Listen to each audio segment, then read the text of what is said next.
David, thank you so much for joining us. I am really excited to hear your story. You've had a near death experience, but the way it happened and the gifts that you've acquired since then has been profound. So I would just like to know all about that. But before we start, what led you to having that NDE in the first place?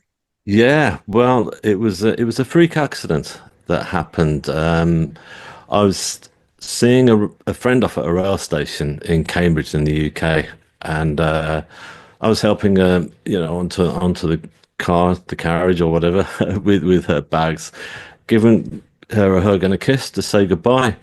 And it was just as I was about to step back, we heard the buzzers go on the doors, and I remember my friend saying, "Come on, you got to get off." I was going, "Yeah, don't worry, I'll be cool." And I stepped back, and unfortunately, the bottom corner of my sheepskin coat that I was wearing that day got trapped in the doors as they closed. They slammed to, and I say it was sheepskin because it was very thick, and there was no way I was going to pull it free.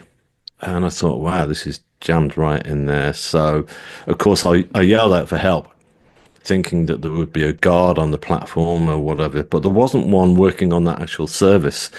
So I started sort of banging on the windows and trying to press the little buttons at the side for open and close, but nothing seemed to work. And I remember looking through the glass and seeing my friend looking back at me with a look of absolute terror in her eyes. And I thought, wow, this this could be it. For the first time in my life, I felt that I was looking death right in the eyes, as it were. And but I thought I've got time to think this through. It wasn't like a sudden impact from a car accident or what have you.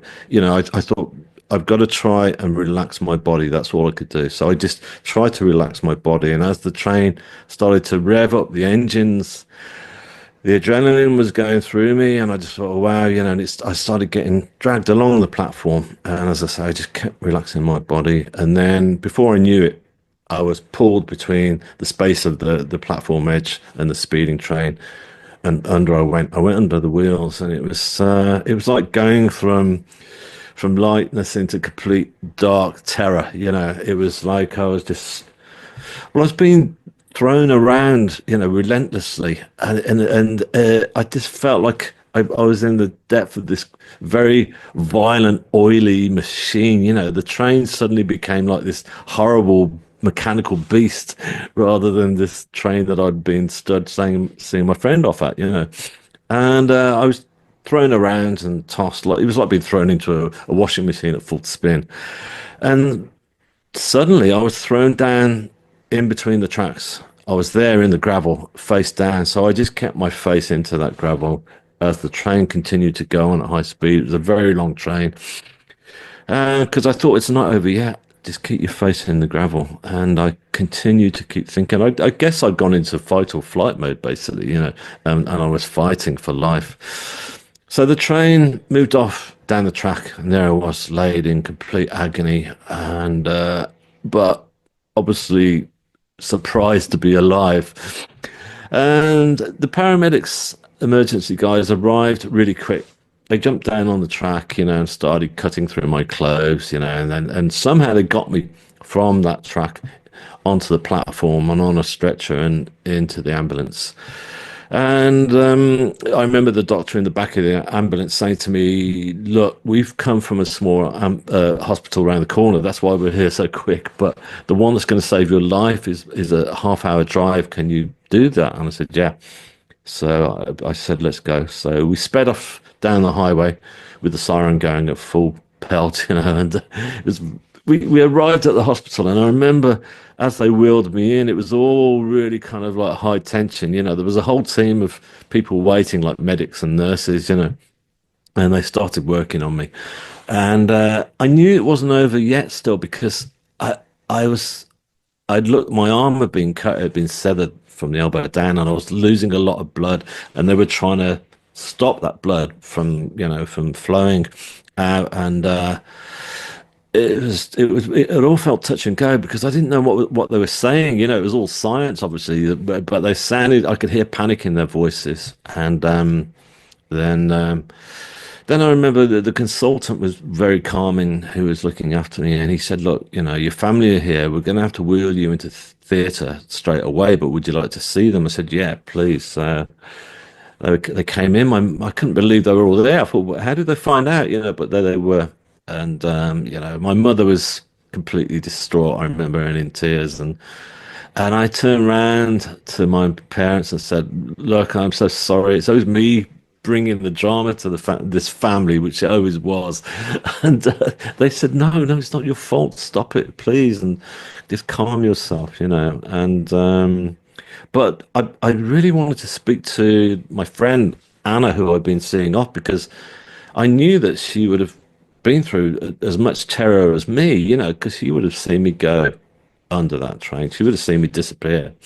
And she came up and she was like completely in shock, you know, and shaking her head from side to side. And she said, "I can't believe you're alive. I saw you go under." And she said, she said, "What was?" She said, "It was just strange because," she said, "when you went under, it's like you just kind of you went under so gracefully." And she said, I hope you don't mind me saying that." I said, "No, that's because I relaxed my body." I'd seen this thing on the news a few weeks previous where they were saying that a small child had been thrown from a burning apartment block from the third floor and had survived, and they without any injuries. And they said that's because children don't tense up like we do as adults. So that was the only reason I did that. And so I figured that had a lot to do with protecting me. So yeah, so that was the lead up to it all. Yeah. Oh, that's incredible. And it's incredible that you say that you're the one who's sorry when you're the one in pain. Yes, I know. It's strange how we do that though, you know, when we go into shock or whatever, or when something like that happens, you know. I mean, I've seen it before actually. You know, I remember a young girl stepped out in front of my car, getting off a bus in front of me, and I swerved to avoid her, but I just didn't. It wasn't a serious accident, but when I got out of the car, she was on the ground, and she just got up, and I said, let me help you." She was going, "Oh no," and she was apologizing to me, saying, "I'm so sorry," and stuff like that. And so people do that. You probably see, we all see it, you know, that people apologize for being an inconvenience, despite the fact that they've just had something really awful happen to them. Yeah. Yeah, that is really amazing. And do you think it's a coincidence that you saw that video or that news report about the child relaxing just before the time? Well, you know what I always say now, there's no such thing as coincidence. You know, these things are happen for a reason. So yeah, it definitely happened for a reason that I just happened to catch that bit of that news item, and that I was fascinated by it as well. So yeah, so Well, because well, now you know I've that it works. now that I know that it works, and there's been so many things that have happened since my NDE that that have been, well, which I call synchronicity, things that have happened that have happened for a reason, and that happens to all of us. I'm not just talking about people who've had NDEs. It's just it's a fact of life that we tend to sort of overlook, and we turn around and say, "Oh, I was lucky there. Oh, that was coincidence." And I think no, you know, that was meant to come your way. Yeah. Yeah, that's what you do with it. So you had an NDE. When did that happen? So yeah, so that happened pretty much at that stage. You know, when I was talking to my friend, and you know, and I was just trying to calm her down, you know, and I left all the drama of the hospital. I left, you know, the sort of fluorescent strip screaming into my eyes, and the noise, and all the drama, and all the pain that I was in, and suddenly that dispersed, and I was in this beautiful space. It was like a darkened space, but it wasn't a foreboding darkness. You know, it was a kind of darkness that comforted me, and I felt quite safe there instantly. And to be honest with you, I knew nothing about near-death experiences or anything. I was completely non-spiritual, you know. But so I just figured, this is it. I'm dead. I thought I must be dead, and but I didn't fight it or try to resist it. I've since, you know, heard and read that some people do have NDEs, and they try to resist it because they've got so much to live for. They've got young kids or what have you, which is understandable. Whereas I didn't have kids, so that wasn't the thing for me. I didn't want to die, but after all that I'd just been through, this was just really quite welcoming.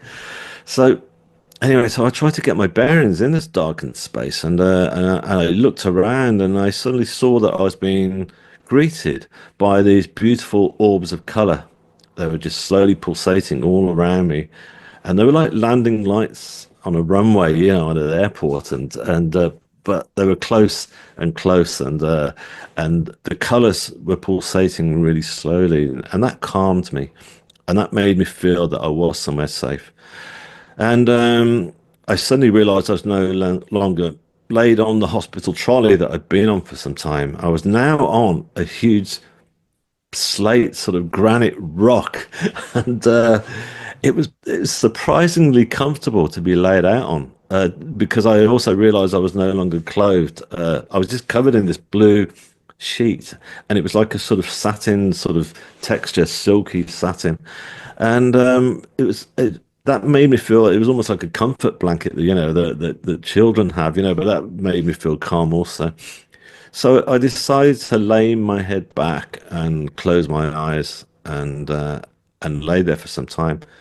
Then I saw light coming through my eyelids, and so I opened my eyes, and as I looked up, there were three symmetrical grids of white light closing in on me. And as they closed in and got closer to me, I couldn't take my gaze out of that light, despite the brightness of it. And I know that in this realm that we're in, you wouldn't be able to look into it at that kind of brightness. But here I could, and in fact, I couldn't take my gaze out of that light because I knew there was more to it. I knew there was more than just light shining at me. This was a healing force, a healing energy that was healing the trauma that my whole body had just been put through. And so that was really reassuring. And so I closed my eyes again and continued to bathe in this beautiful light. Then I felt the sense of somebody there kind of around me. If you're taking a nap in the afternoon and somebody walks into the room, instantly, don't you? And it was like that kind of sensation. So I opened my eyes and I lifted my head, and there stood at my feet was this being of light, a beautiful and androgynous person with this very white, sort of blonde platinum hair and the skin that was radiating light from within. And this person was just wearing a very contemporary black t-shirt, similar to what I'm wearing today. Nothing too ethereal that you may expect, or I've kind of expected. And but what was interesting was that I knew this person. I knew this person's face, but I couldn't put my finger on it. So I said out loud, I said, "Who are you? I know you, don't I? Where do I know you from?" And this person just stood there and smiled at me with a kind of knowing smile and said nothing. So I thought, okay, so I laid my head back again and just continued to feel this beautiful place that I was in and enjoy it.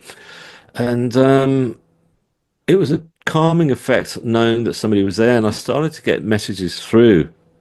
And I was being told that this person was actually like my gatekeeper, if you like. This person was there to guide me and to protect me. So that was very reassuring. And as time went on, I suddenly realized that more people had arrived at the scene. And I opened my eyes once more, and there were two female forms this time either side of me. And the girl to my right had very long brown hair and wearing a sort of simple brown dress, whereas the girl to my left, she was kind of like Brazilian or South American, maybe Native American in her appearance, and she had like this beautiful, like a traditional sort of dress on, and but they had their hands slowly going over my body, over every contour of my body without actually touching it. And the energy that was coming from their hands was just so powerful. And it was like an energy of like love. It was like this unconditional love that was just coming through me. And when I say it was coming through me, there was this was still a healing sort of force that was coming from them, just like the grids of light. But instead of them just healing the physical wounds that my body had just been through, I felt they were healing like all the emotional wounds that my body had sort of endured throughout the whole of my life, that we all do, and I felt that they were taking all those layers of baggage off me. We use that phrase, that person is carrying a lot of baggage, and I'd carried a lot of baggage throughout my life, and all those layers of baggage were being taken off, and they were just getting down to the pure essence of my soul.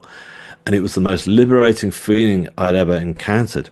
I'd never felt that way before. I'd never felt so complete. I'd never felt like totally me. And so, yeah, so that was just great, and so I just knew that whatever happening was happening to me, sorry, was all for the good.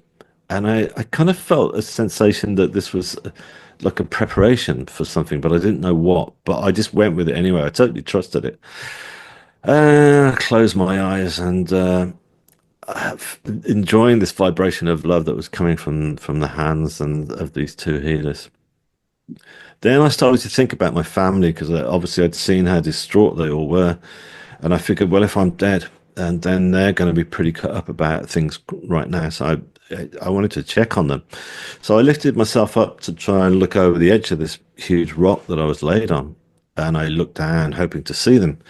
And sadly, I didn't see them at all. But that was okay because what I did see was the most awe-inspiring sight. It was I was looking down into a waterfall of stars, and it was like this waterfall of stars was like the size of, say Niagara Falls or Victoria Falls. It was like really vast, but instead of billions of tons of water cascading over the edge, there were billions of stars sparkling and slowly falling over and shooting stars that were just flying across the top. And as I looked down, I found myself gazing, and my eyes started to focus, and I was looking. It felt like I was looking into one galaxy into another. I was looking into infinity, and I started to see nebulas form, colors like I'd never seen before in my life. Because, to be honest with you, I had no interest in astrology or at all. I mean, to me, just the universe was represented looking up occasionally at a black sky at night and seeing stars sparkle. I didn't realize that colors formed, and so this was like amazing for me. And I just went, wow, and suddenly sensed that I wasn't in a small darkened space at all, but I was now moving forward through the universe itself. And I got this sensation, and I was being told again that that I'm part of the universe, that we're all part of the universe, and that it's not this other place that's up in the sky at night. It's surrounding us, and we're part of it. So that was incredible. So I pulled myself over, and it was interesting. I remember saying to myself, "Okay, well, I can't see my family now, but they're going to be okay. They'll get through this, and not only that, they'll be experiencing all these wonders that I am right now at some point soon, and maybe I'll see them. Who knows?" Um, so I pulled myself over and lay back. But the most dramatic part of this whole experience that I was going through was to happen at the end. As I closed my eyes, the sensation of love that I was feeling was suddenly intensified. I started to feel every molecule of my body vibrate with unconditional love. It was like all the feelings that I'd had throughout my life, whether it be through my parents as children, as a child, or my siblings, or love as I got older, or pet animals, cats, dogs, or whatever. And it was all those different elements of love were now combined, and they were just coming through me at this great speed. And I lifted myself up, and I looked, and just beyond the initial being of light stood at my feet. Just behind he or she was this huge tunnel of white light that was coming through the universe, through the stars, and it was vast, and it was surrounded by these very dramatic flames that were slowly, going around the edge, and there was no sense of fear, because it was quite foreboding to look at, not knowing what was happening here as it was closing in on me. But there was no sense of any negative feelings whatsoever in this realm. So I just thought, wow, this is remarkable. What is this? What is this thing that's making me vibrate so much? And then I was being told that this is the source of all creation that you're looking at. This is it. This is God, not God in the form of my school books. The image of the guy with a long grey beard on the ceiling of the Vatican in Rome. No, this was the source of all creation in this huge tunnel that was getting closer and closer, with the flames getting higher and higher.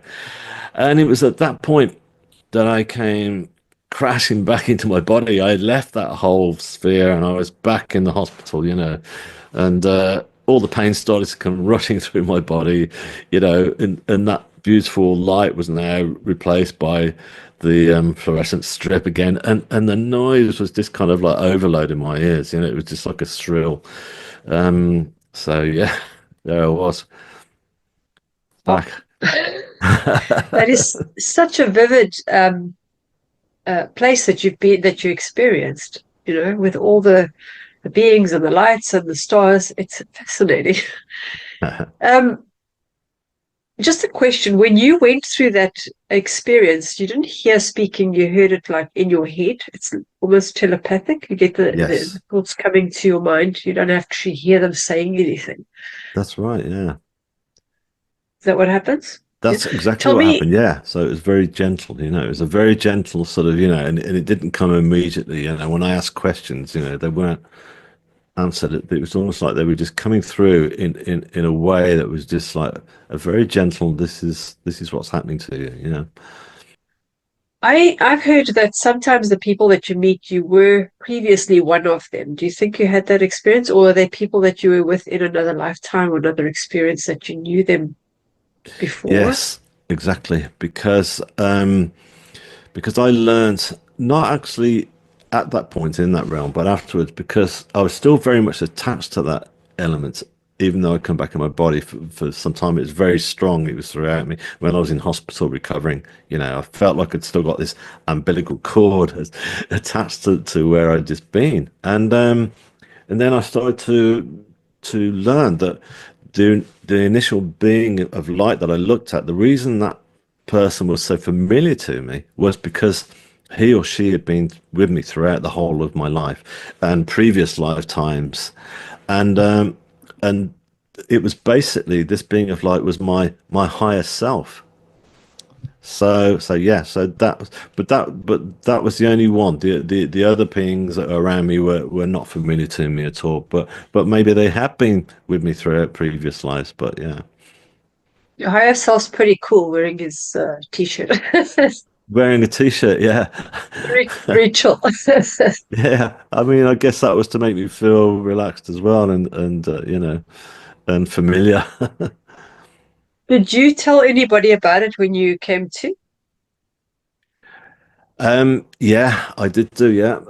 Because in fact, I tried to tell my friend because it was just before they were about to wheel me into theatre, and I just said to my friend, I said, Anna, come here. And she said, what is it? I said, I've got something really, really important to tell you. And she said, not now. And she put her hand softly over my mouth. She said, it can wait. Tell me. And I was going, no, you need to know. That's how I was excited I was. So, but anyway, I didn't do. So after that, I went into theatre, and they put me under for about 8 hours, I think. And then I woke up they'd given me my own room in the hospital. And so that was nice because it meant that I got some privacy. And so I knew that I was dying to tell people because I knew nothing about this happening to anybody else. I thought, am I the only person this has happened to? And I thought, I can't afford to just not doing anything about it. And I didn't care whether people thought I was going to sound like I was insane or whatever. It didn't matter to me because this was too big. This was too important. So yeah, the first person I actually told was my sister because she came in to visit me. She was the first visitor I had the next day, and I told her about it, and so she was great. She listened. It took me a week to tell my parents. I really wanted to tell them and I wanted them to get it, but my parents were both Christians, and and they used to they would go to church, and I thought this is probably going to jar with their faith, because when we were kids we all went to church, and I never got it. I wasn't atheist, but I didn't feel comfortable with the church itself, and I just didn't get it, and I just thought they probably won't understand, it probably will jar with their faith, but it didn't do. When I told them, I remember afterwards, they listened, and then my mum turned around and said, "We know." And I said, "You know? How do you know?" And call it like a mother's instinct or a father's instinct. And she said to me, "Well, it's just whenever we come into this room, you've got all these tubes and wires coming out of you, and you're in a pretty bad way physically, but you're just radiating like this energy from you, like we've never seen before, and this light of positivity. It's almost like you're radiating." And so that was amazing to hear my mum say that. But it didn't surprise me either, because, like I say, I still felt this energy was coming through me, throughout that period of recovery. So yeah, it didn't take me long to start telling people. So they took away all that emotional trauma and allowed you to feel yourself. Is it possible to think that for other people to do it without having somebody do it for them? Sorry, I misunderstood your question. Could you? When they were doing the healing on your body with their Mm, hands, and all that emotional trauma from the past was being released, yes. that was done for you because you didn't. And I know we are not needing to fix ourselves. We're just carrying all this baggage with us everywhere. How would it be Mm. possible for people that don't have a near-death experience to release that emotional baggage so that they can also just feel love and whole again? Well, what I was, for the first time in my life, I felt self-love, yeah, while I was there, and I'd never had that before. I realized that I'd spent a lot of my time, beating myself up, and I was the main victim in my life, and once I learned that self-love was there, and that I was loved as well. I felt so loved in this other realm that I brought that back with me, and I think you don't have to have a near-death experience to reach this point of spiritual awakening, which is what it was essentially. It was a spiritual awakening, and so I firmly believe that self-love is a starting point, and once we give ourselves self-love and cut out all the noise that's been given to us throughout our lives, then from other people usually, because that's when we start. That's where our self-love gets fogged, by other people's opinions of ourselves. Especially when we're infants. When we're kids, if you think about it, kids just want to learn, don't they? I mean, they learn a language, they learn everything when they're young, so they're absorbing so much. But that also means that they're absorbing a lot of negativity as well. And when I look back at my life and I look back at my school years, I'm dyslexic, and but I was never diagnosed with it, and so I was treated as being lazy, and there was a lot of frustration from teachers at me, and I know we've all been through that, all of us, we've all had that where we look back at our school years, well, most of us anyhow, and say, "God, we were treated really bad at school, we never enjoyed it," and that sticks, and that becomes our blueprint. So it's really trying to lose that blueprint that's been given It's to been us by given to us others, by others. and realize that basically the love comes from within. It's like that song, "The greatest love of all is here within." Yeah. Yeah, I love that. And self-worth is something that's tied very closely to self-love. And I think if people can recognize that just the fact that we're here means we're worthy. Yes, exactly. We're all worthy, and all of us. And yeah, it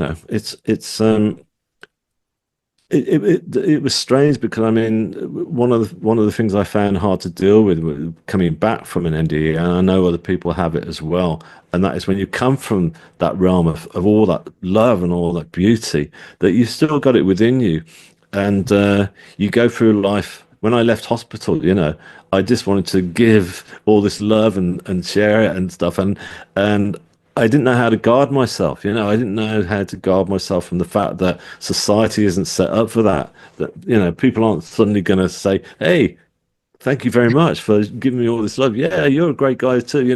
There wasn't, you realize that, I mean, for example, I had, unfortunately for me, because of the situation with my accidents, going under a train meant that the UK rail police had to do an inquiry in it. So there had to be like a big legal case that was involved in it. And I realized that the legal system is one of the most challenging things for anyone to go through, whether they're innocent or not innocent. Because even if you're innocent of something, which I was, you're made to feel like that you're, the other side are trying to find holes in you. They're trying to bring you down to say, "Hey, this guy's got flaws all over the place." You know what I mean? So it's very tough. So you just, I, I, I was taught. I can go into it later. Actually, I was taught. I went for some spiritual healing basically, and I was taught by the healers there that I wasn't guarding myself, and they taught me how to sort of protect myself and to ground. Yeah. Yeah, I think people aren't ready. They might think you like the Jehovah's Witness on a Sunday, knocking on the door, show them the way. But do you feel, I know some people have gone through depression after the NDE because what they experienced on the other side versus what's here is so vastly different. Did you go Yeah. through anything like that, or do you still carry that energy with you? Yeah, I did do. Yeah, I went through it quite heavy actually. Yeah, because of what I just talked about. I felt fantastic, fantastic for weeks, and months, and then once I was out of hospital and I was well enough, the rail police were around interviewing me. I mean, they were very helpful. They were great. They were lovely and stuff, and but they had to get to the bottom of this. And then once the wheels of the whole legal system started to get into motion, I just couldn't deal with it. I just couldn't deal with the fact that, I mean, I remember turning around to uh, when I was first interviewed by the head of the rail police, and I said, "How's the driver? How's the driver of the train?" And stuff, and we got interrupted, so I was no longer to have that conversation with him. And when I told my lawyers that, they're going, "You shouldn't. What are you doing? You can't be asking how the driver is, and stuff like that." But that's it. It's almost like you become back with the innocence of a child and stuff. So yeah. So I realized that this was going to be tough for me, and it brought me down. So I suffered with depression for quite some time. But yeah, I came out of it. My faith, and as I say, the spiritual healing that I was having helped me come around and realize that actually, no, love is the answer, and that is where it's at, and just to hang in there and don't let society shatter you and take you back to where you were before this. Because I knew what had happened to me had happened for a reason for me anyhow, and I didn't want to let that go. I didn't want to lose all that. I thought this is too important. I can't afford to let this kind of shape me and bring me back down to where I was feeling before. Yeah. Do you think it's possible though? Because you can't go back to being the person you were before after you've had an awakening. No, no, absolutely not. I mean, well, it's very easy to go back there because, as I said, that's what was happening to me. When I came down, Yeah. when I was depressed, and I was starting to buy in with it all and feeling like maybe I have got flaws, maybe this, that, and the other. So I thought, no, stop, don't go back there, because what had happened to me was the most incredible thing, and all I did was just, when I was having spiritual healing, I would just go to that place and realize that feeling of unconditional love and feeling complete was where it was at. I also realized, that I'd spent so much time, I don't know, thinking about the past and thinking about all past mistakes I'd made, thinking about the future and worrying about the future, rather than being in the present moment and realizing that the present moment is the most important thing. So I focused on that as well when I was coming through all this. I focused on the present moment and realized that I was okay in that present moment, and that the future was just only negative fear that was irrational. That didn't exist. Yeah, I think that the only place we can be is the now. Do Yes. you think lying on that rock was of significance to you personally? Um, that's a good point. Yeah, I don't know. I don't know if it was. It was just it just felt it just felt comfortable to me. I think I don't. Yeah, but I don't know why it was, but yeah, I know that now that when people have NDEs, that everybody's story is different. I Yeah. remember hearing this one guy, and he he's he first started off his journey on a golf course, and stuff. But maybe that made him feel safe. Maybe I'm a Capricorn, so maybe I'm an Earth sign. Maybe maybe that's what it was to do. That I meant to sort of just be somewhere earthy and like a rock. On that note, you said you didn't believe in astrology before. So you saw all those billions of stars. Has that shifted? Oh yeah, totally. Yeah, yeah. You can't get me away from it now. If there's a documentary on TV about the universe, I'm really fascinated by it all. And I'm fascinated by astronauts and their stories. I love hearing what astronauts have to say about coming back from space. The overview effect, as it's called. Where they're scientists. They're the scientists of all scientists. So they're not meant to go out there and say, "Hey, wow, look at this," but they can't help it, and they look back at Earth, and and they say some amazing things, and and some of them convert as well. Some of them, their faith becomes a lot stronger and what have you. There was some only last week, in fact, there were interviewing all these astronauts who had retired and stuff like that, and they were talking about this was a beautiful one. They were saying they looked out the window of their spaceship and whatever they were on, and they saw the Earth, and they saw this beautiful, calm planet. Even though there were wars going on, when they looked at it from outer space, it just looked calm and peaceful. It looked like there was no conflict whatsoever between the human race, or well, not just the human race, between animals, birds, or whatever. It looked like it was just looked totally harmonious.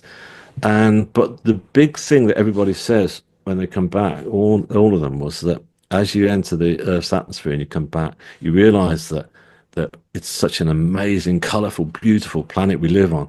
It's like, it really is heaven on earth, totally. Yeah, Yeah.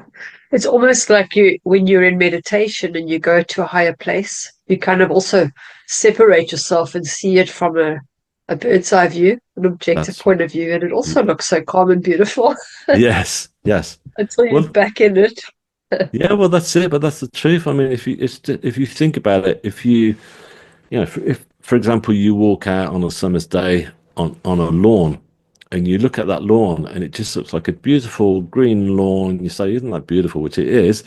But if you were to take like a camera and go right through that lawn, suddenly you get lower and lower. Then you suddenly see there are insects all fighting to survive, and it becomes a jungle, of survival of the fittest between the insect world. So yeah, so I mean, that's conflict is always going to be there. There's no getting away from it. And that's the order of life, and it's like even now I think to myself, what I do realize is that life is meant to challenge us, and every single challenge that we do have actually is like a spiritual awakening, because we don't have any form of awakening unless we've been through challenges. If life is just like linear and happy and great and stuff like that, nothing ever, it's like a movie, isn't it? We don't go and see movies where right from the start to the end, everyone's happy. There has to be conflict for us to go and see that movie. Something has to go wrong, That's why we go and see them. Yeah, that sounds exactly. You after your NDE, you suddenly found yourself painting and composing music, That's right. things you Yeah. didn't do before. How did you find out about that? What got you interested? What got me interested was, as I said earlier, that far from not wanting to tell people, I wanted to. Well, I was scared I was going to forget everything that had happened when I came through, and I was in that room in the hospital, and I thought, "Oh, incredible what's just happened to me. Yeah, I was contemplating the fact that I'd just been under a train, which of course was huge, but this whole spiritual event that had happened was so important.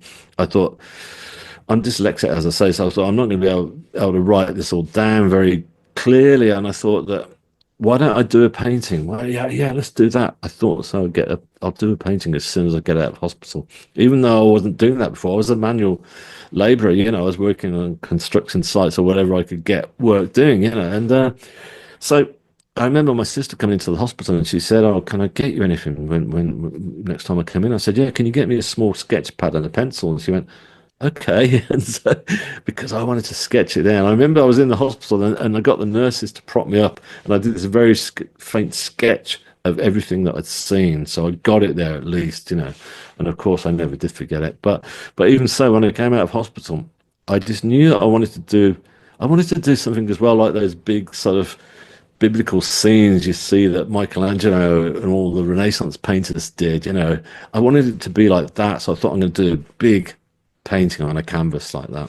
So that's exactly what I did. So I started to work on it. And of course, I was apprehensive because I didn't want to get this wrong. But as I started to paint, I realized that it's like I was getting a crash course in how to apply color, to bring skin tones alive and to actually get forms of people and whatever I saw. It all came together really quick and really well. And I knew that I was being helped. I knew that I was channeling energy. It's like, as I say, it's like a crash course in how to paint was happening here. And after doing that very first painting, I couldn't stop. I was prolific and it was like fantastic. And not only that, it was helping me through that period for all the legal stuff as well. That helped me feel grounded. That was just kept me going and I just could not stop painting. And I gained a lot of interest because as I talked earlier about synchronicity, one of those moments of synchronicity was that I came across these friends of my sister's who were around one day because I was recovering at my sister's house, and they came in and they said, "Oh, I hear you're going to be doing a painting." I said, "Yeah, and they said, "Well, we've got a studio space at our yoga Pilates centers, and we're closing down for a week to decorate, and you can use it." I said, "Great." So I went in there and started the painting. And of course, I never finished it in a week, but I said, "That's fine. We'll move you around. You can stay here for free." And I stayed there for 2 years in the end, doing all these various paintings. But I became known as the artist in the attic. Like people coming in for yoga classes would come up, and they say, "Hey, what we hear you're doing a painting, and what's it about?" So I started telling people what it was about, and most people were really fascinated, by the story. And one of those people was she played cello in the local orchestra, and we became good friends. And I was being told when I was going for spiritual healing, some of the healers there, they're clairvoyant, and they would just give short messages at the end of each healing session. And they started saying after a bit, quite a few of them independently, that they were seeing violins laid across my chest, or they were hearing Beethoven, Wagner, and stuff. And I said, "Oh, I've no idea what that's about." Then one of them turned around and said, "Well, we're being told that you're going to write a piece of music about your experience." I went, "Great." So I went home and all I got was an old beaten synthesizer up in the loft. It was very cheap, and I got that down. And I asked my dad if I could borrow his cassette recorder that he used in his garage, while he was fixing cars and stuff. So I just, that's all I had. And I started writing a piece of music, which I thought was going to be a song. It wasn't happening at first. It wasn't coming together like the paintings. And I just thought, "Oh no, this one's not, I'm struggling with this. So maybe it's not meant to be." Then one day I was, it was around Easter, I think, and there was like some old movies on the TV, and I was watching this old movie, and I just sat on next to the table, and was just kind of playing around on this keyboard, and then this chord progression happened. I went, "Oh, that's good. I like that." So I recorded it on the cassette recorder, made a coffee, came back in, listened. I thought, no, this is going to be more than just a song. It's going to be something for orchestra, maybe, because I got this new sense of like, not ambition, but there was a sense of nothing could hold me back. And so I spoke to my friend, the cellist, and said about it. And she said, "Well, maybe our orchestra could perform it." So I thought, great. So I thought, I've got to get this together. And I spoke to my brother who knew more about all this than me, and he said, "Look, you with an orchestra, you can't just give them cassettes of what you're playing on the synthesizer. They're going to need sheet music." I said, "But I can't read or write music." And he said, "Well, I've got an app that if you play on your piano keyboard, then it will convert it into notation." So that's what I did, and I printed off the music, and they said, "Yeah, we'll do it." So the orchestra agreed to perform this piece of music that I'd written. I was writing about my experience, so I wrote it in three movements in the end. Taking you on the journey right from the start to the very climax of the whole NDE.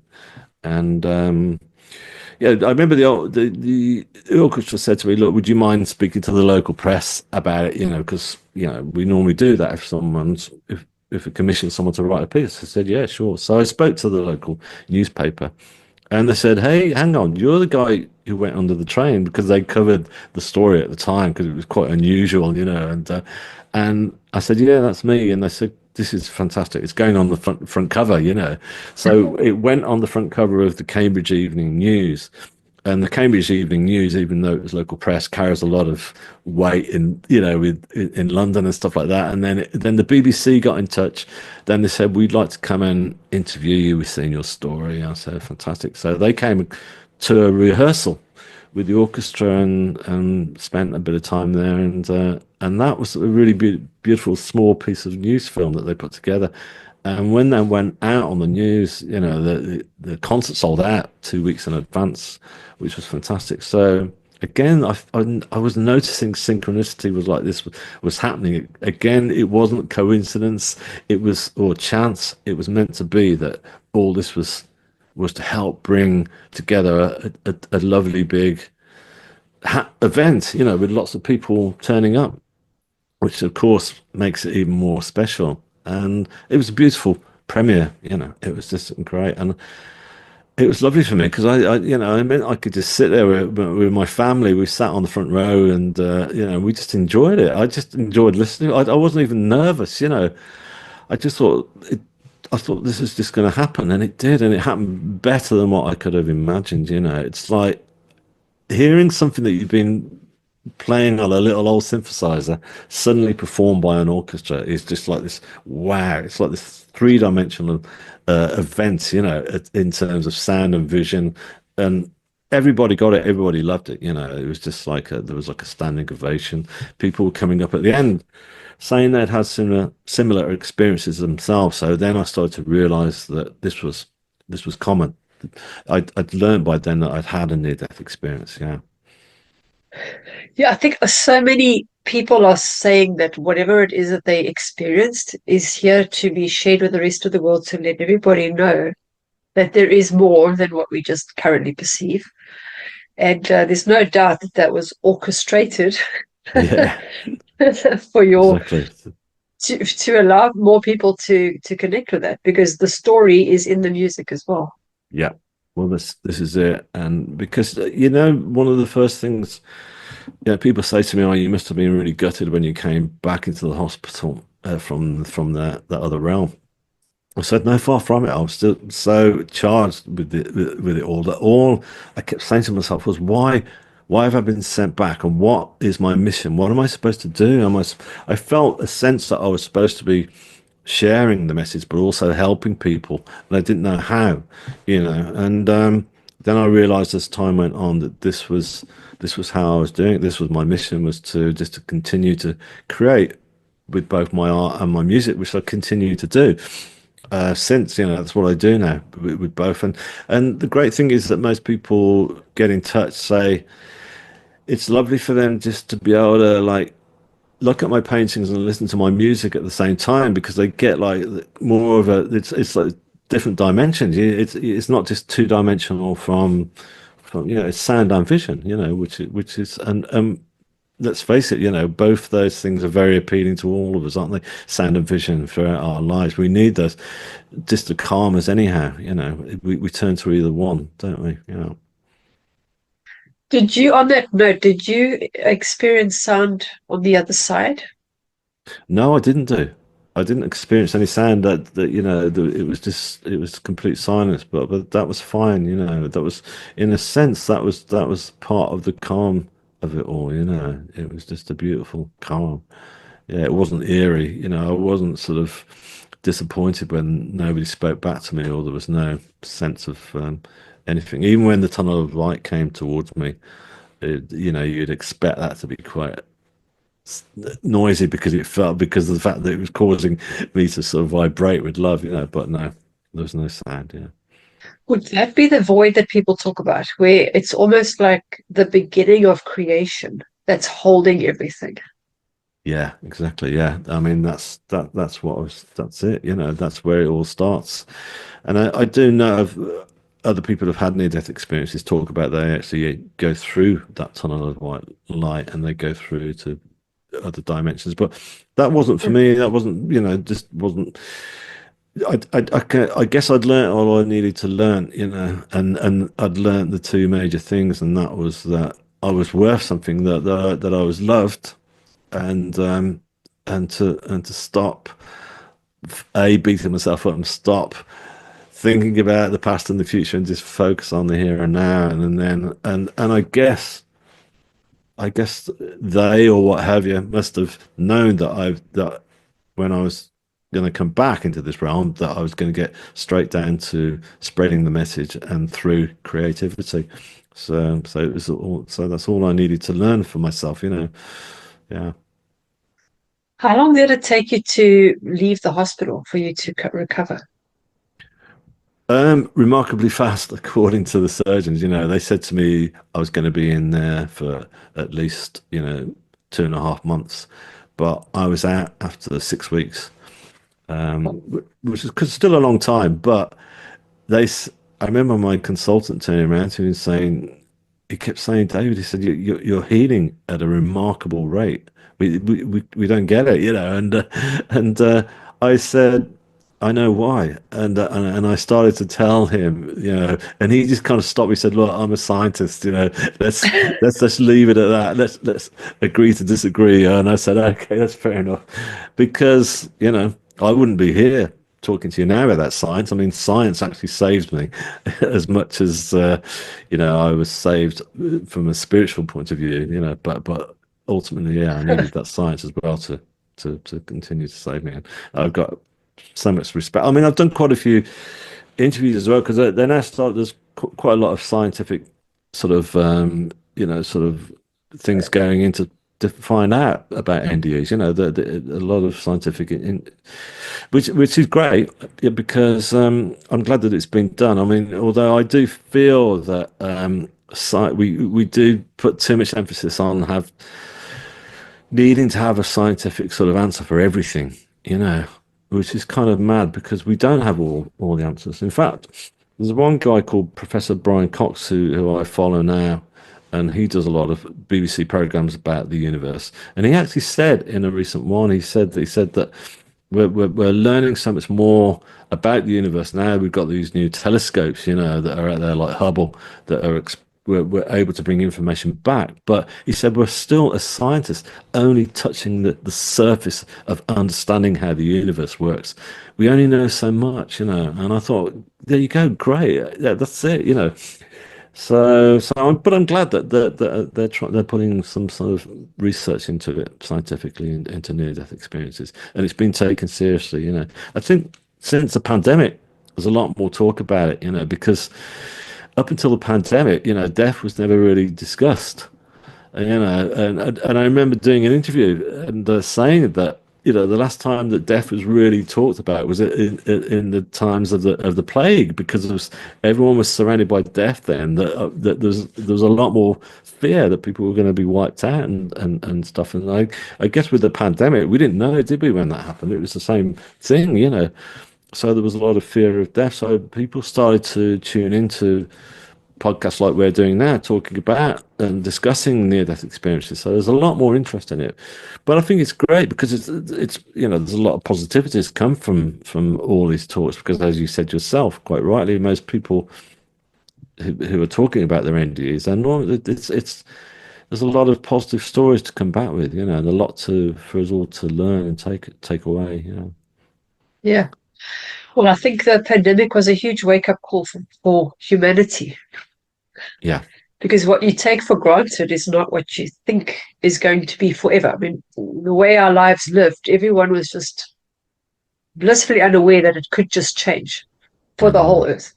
Yeah, I know. And I don't know about you, but I noticed that, in lockdown here, people were still allowed to go out for walks, and so it was great. I just kind of go through the town where I was living at the time, and I'd see young families out, and everyone was just appreciating nature and stopping for the first time and enjoying it, because they were out of the rat race, and stuff, and being held to a time, and then people were starting to do Zoom sessions. That's when Zoom really took off, didn't it? And people were turning around and saying on social media, hey, I just baked my first loaf of bread for my kids today. Hey, I'm teaching them how to paint. And everyone was starting to sort of get back to that sort of, so I just saw the pandemic actually as a positive. I know it was tragic that so many people were losing their lives, but I also thought that the positives were that it was great to see people.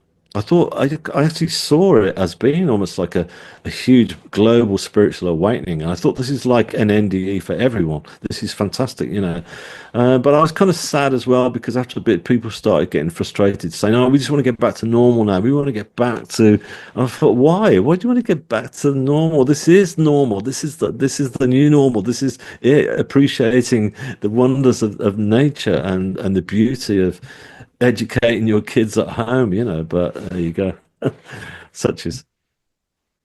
Yeah, I saw that too, especially a lot of people where I came from, South Africa, everyone lives behind high walls and electric fencing. And people were, getting to know their neighbors who you don't greet. You could be living in the same neighborhood for 20 years and you never see them. Yeah, fantastic. It's That, that quite must have been amazing. great. Yeah, that must have been Yeah. very liberating for you. Yeah. Well, David, thank you so much for sharing that story. Where can people get hold of you? Yeah, well, I've got social media, so I've got Instagram, Facebook, and what have you. But you can find me there if you just find David. Well, if you go to my website, actually, it's got the links on there as well. So my website is shineonthestory.com. If you go there, or you can find me on davidditchfield.com, either of those. And if you go there, you can see some of my paintings, and you can listen to that very first symphony that I did. You can stream that on there and listen to the three movements and check me out. Yeah. I was going to ask you about that. I'll post those links below. Thank you. And before we go, do you have a message for our viewers? Yeah, I'd say that um, you know, as I said earlier, you don't have to go under a train or have a near-death experience to have a spiritual awakening and find that that person that's way down inside there that was there when you were a small child. You can revisit that child and nurture that child, and you know you can find that self-love, you can find that self-worth, and once you find that self-worth, you never know where it's going to take you. There may be things in there that you always wanted to explore as that child that you can. There's nothing stopping you exploring it in your adult years, and it's all there. And and try to focus on the here and now as well. It's so important, because the now is the only thing that is real. The past, yeah, all those stories still exist, but they're somewhere out there spinning around in the universe. They're no longer here. They're no longer real, and the future is definitely no longer. It's not real at all. Because the future is something. Whenever we think about the future, generally speaking, it's going to be negative. It's not. It's going to be fearful. It's going to be, oh crikey, this is going to go wrong. This is going to happen. Just focus on the here and now, and that's where it's all at. Yeah, thank you. I love that. And it's true because I think the biggest regret most people have when they get older is that they didn't live for the now. They didn't do what lit their hearts up because of always waiting for the someday or a better time, or if I get this, then I'll be happy. Exactly, that's it. We're all saying, let's when we retire, we'll do this, that, and the other. No, do it now. Yeah, yeah. Don't keep it What are and you wait waiting for for? it. Yeah, exactly. The freedom is there. You can find freedom. Yeah. Well, I love that. And just as a last question, how do you feel lately? I mean, do you feel when you wake up in the morning, do you feel grateful? Do you feel inspired? Do you feel down? Do you have down days? Yeah, yeah, definitely. Yeah, I still have down days. I mean, as I say, you don't come back superhuman from a near-death experience. So, suffered from post-traumatic stress disorder after my accident because, the human body should never have to go for anything like that, like a lot of people who have PSD, And so yeah, so I still have to deal with that. So that's there. So that can still shake me from time to time. And I'm also aware that the world's energies, which aren't too great at the moment for any of us, uh, can affect me, so I try not to allow that to affect me. So the way I get around that is by only watching a small amount of news. I want to know what's going on in the world because I think it's not good to ignore it, but I don't watch it constantly throughout the day because it's very easy to become addicted to news, and not only that, it's very easy to be drawn into the hysteria of news because the way it's presented is generally through a voice of hysteria. So yeah, so I can get affected by the world's energies. So I just try and ground myself and allow myself to realize that what is around me in the here and now is still thankfully beautiful. So yeah. Well, thanks for sharing that because I think some people might think that, well, now you've had that, your life's just bliss and everything's great for you. No, no, But it's definitely not not. the case. You're still human having a human experience, Absolutely, yeah, just like absolutely, yeah, everybody else. yeah, yeah. Yeah. Well, thank you. And I'm glad that you've done the work that you've done in the meantime, and I'm sure it'll light up a lot of people. And it's good I hope so. for others just to hear that there is more out there. And like you said earlier as well, that people are looking for, there must be more, they're looking for Yes, happiness or something and they can't find it out there. So why yeah, not look for it inside? yeah, exactly. That's it. Yeah. Well, Yeah. thanks for having me along. I really appreciate you asking me on. It's been great chatting with you. Yeah, no, and thank you.